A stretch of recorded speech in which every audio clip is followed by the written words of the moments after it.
The Liberal Party has this afternoon announced its formal opposition to the Indigenous Voice to Parliament model of recognition put forward by the Albanese government.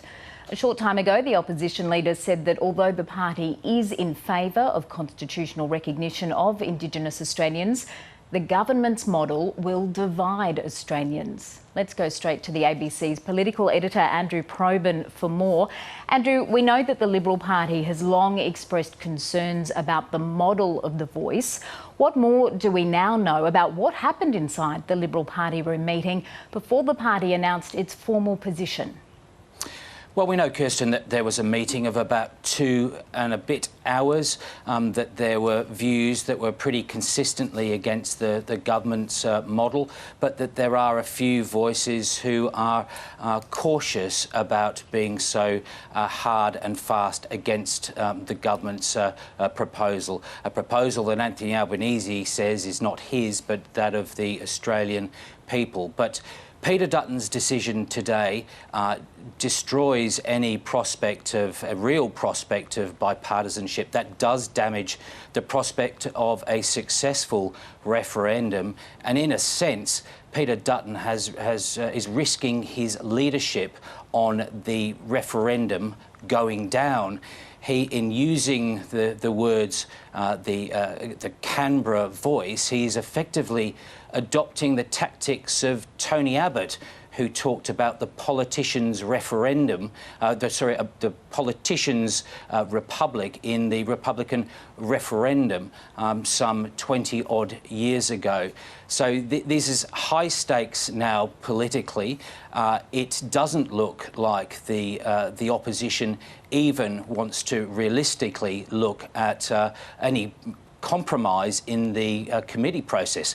To explain that, Kirsten, we have a 6-week committee process where there are Liberals who want the wording of the referendum proposal changed to effectively ensure that there is no obligation on the executive government to consult the voice. This seems to have been and has been a very critical, a big criticism of the opposition. But it doesn't sound, to me at least, that Peter Dutton is interested in that, because he's already calculated that Anthony Albanese won't accept it. But let's hear from Peter Dutton himself. It should be very clear to Australians by now that the Prime Minister is dividing our country, and the Liberal Party seeks to unite our country. We want to make sure that we can get the best possible outcomes for Indigenous Australians, and we do that through recognising Indigenous Australians in the Constitution and by providing for their say, their voice to be heard by government in a very clear way, but at a local level. Having a Canberra voice is not going to resolve the issues on the ground in Indigenous communities. Let's try to step through what Peter Dutton has been saying. What is the difference between local voices that the Liberal Party is now in favour of and what Peter Dutton is calling the Canberra voice, given that that national voice, the Albanese government's model, is made up of a panel of First Nations people from around the country? Well, there's an enormous difference, Kirsten. One is constitutionally enshrined, and that is the proposal that is going to be put to the Australian people in the referendum later in the year. What Peter Dutton is proposing is something that is legislated. That is something that is not in the Constitution, and potentially something that could be changed by any parliament in the future. So that is a big difference. Now, Peter Dutton is also saying that the opposition does support constitutionally recognising First Nations people.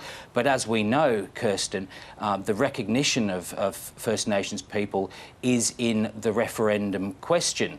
So the obvious next question to Peter Dutton is, if you support that you would say yes to constitutionally recognising Indigenous Australians, would you ask the Prime Minister at least have that as a separate question to the referendum on the voice? Peter Dutton's answer today, no. He again, it's about political calculation. He doesn't believe that the Prime Minister would accept that. Will he raise that in his meetings with Anthony Albanese? Maybe he will. It's quite clear too that the Prime Minister, in what he said today, is not in a mind to divert too greatly from what the working group, the referendum working group, has advised him. So this really is it's quite mucky now. We're really getting into the weeds of the referendum question and its details, but it's one that is, as I said before, very high stakes. Peter Dutton's leadership is resting on it.